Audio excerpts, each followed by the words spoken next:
وبما ان عاشوراء على الابواب جبت لكم هاد القريشلات او الفقيقسات كل واحد وكيفاش كيسميهم، ساهلين ماهلين واقتصاديين كيف ما عودتكم دائما في الوصفات ديالي. كيجمعوا ما بين الهشاشه والقرمشه، يعني شي حاجه كتستحق التجربه. تبعوا الوصفه كما هي وبسم الله على بركه الله. ندوزو مباشره للمقادير وطريقه التحضير. اذا على بركه الله، في واحد الكسعه او اناء غادي ندير 2 كيسان عامرين ديال الحليب، كنزيد عليهم كاس ديال السكر حبيبات، وكنزيد كاس عامر ديال الزيت. بالنسبه لهذا الكاس اللي كتشوفوا عندي فهو كيهز كاس ونص ديال العبار كاس العنبه، كاس ونص.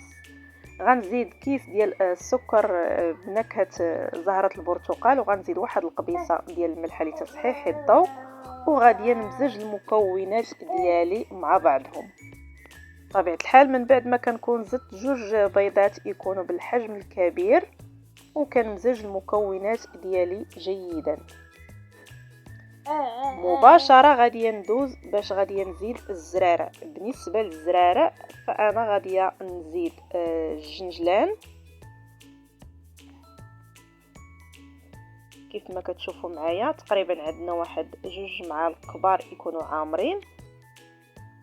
وهنا عندي ميلونج ما بين حبة حلاوة والنفع البستاني، كنحمرهم واحد شويه باش كيطلقوا مزيان هذاك اللوغو ديالهم. كناخذ واحد المقيله وكنحمرهم واحد شويه باش كنعزوا هذاك المذاق ديالهم في هاد القريشلات. ومباشره غادي ندوز باش نجمع العجينه ديالي. بالنسبه للدقيق فعلى حسب الدقيق وعلى حسب النوعيه، هنا الزوليه تقريبا شي 900 غرام ديال الدقيق. كنزيد كيس ونصف ديال الخميره الفوريه، كيس ونصف ما يعادل 12 غرام. صافي وكنستمر على هذا الشكل حتى كنجمع العجينه ديالي. كيف ما قلت لكم بالنسبه للدقيق فهنا الزوليه تقريبا 900 غرام ديال الدقيق، ما يعادل 4 ديال الكيسان بعبار كاس العنبه. من الأحسن أنكم تختاروا الدقيق يكون من نوعية جيدة، هكا كنحصلوا على نتيجة مزيانة.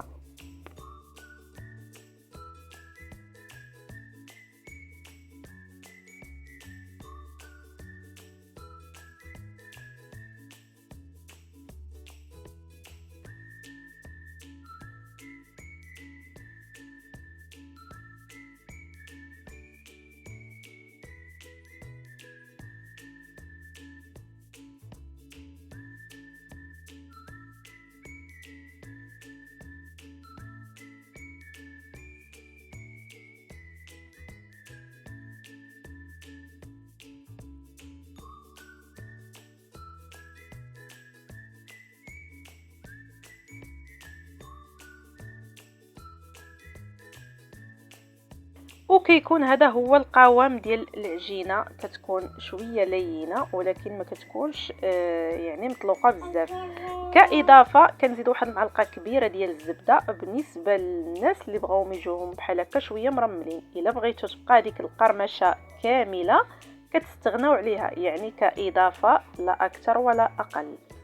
اللي بغى يجمع ما بين القرمشه والهشاشه كيضيف هذيك المعلقه ديال الزبده، اللي ما بغاش صافي كيكتفي بالمكونات الاولى وكيخلي العجينه ديالو كما هي. ما كندلكوش العجينه، غير كندخلوا هذيك المعلقه ديال الزبده صافي وهالعجينه ديالنا واجده. غندوز مباشره باش نشكل العجينه ديالي على شكل حرابل كيف ما غادي نشوفوا معايا في الفيديو. اول مرحله كنشكلها على هذا الشكل، يعني قطع صغيره دائريه، ومن بعد عاد كندوز باش كنشكل الحرابل كيف ما غادي نشوفوا معايا في باقي تفاصيل الفيديو.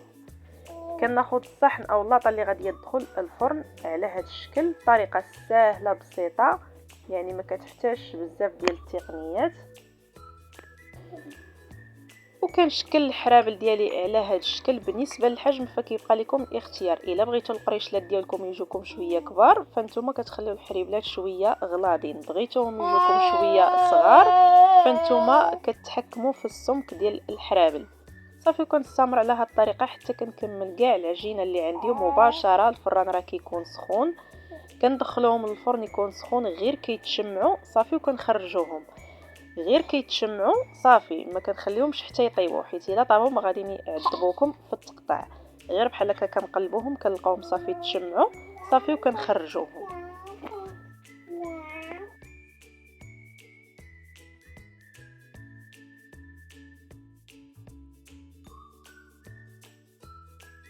هنا كنطيبت كاع الكميه اللي عندي، بقات لي غير هذه الكميه غندخلها حتى هي الطيب، ومباشره غندوز معكم باش نشوفوا كيفاش غادي نقطعوهم.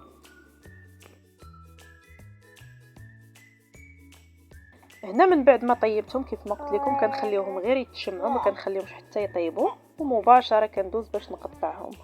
كيكون عندنا واحد السكين يكون حاد مزيان باش يسهل علينا في التقطاع ديالهم، وكنستمر على هذه الطريقه حتى كنقطعهم قريشلات صغيورين، وكنستفهم في اللاطه اللي غاديه ندخلهم يكملوا الطياب ديالهم حتى كيتحمروا لينا وكياخذوا داك اللون الذهبي صافي، وكنخرجوهم وكنقدموهم بالصحه والراحه، ونتلاقى بكم في الشكل النهائي.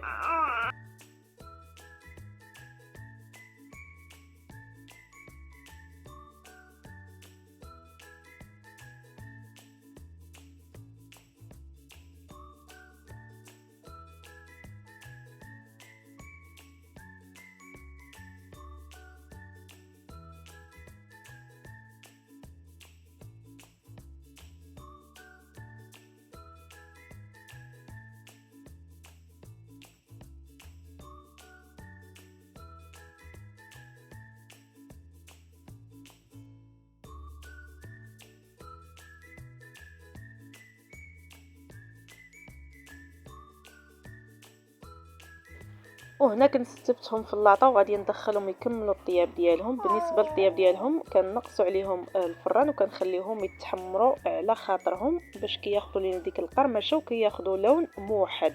وهذا هو الشكل النهائي ديالهم، كنقدمهم بالصحه والراحه. نتمنى انهم ينالوا الاعجاب ديالكم وتجربوهم وتردوا عليا في لي كومونتير. ومن هذا المنبر كنقول لكم عواشر مبروكه، ان شاء الله تدخل لكم بالصحه والسلامه، ونتلاقاو في فيديوهات اخرى ان شاء الله. راهم كيجيو غايه في الروعه، غير جربوهم على حسابي.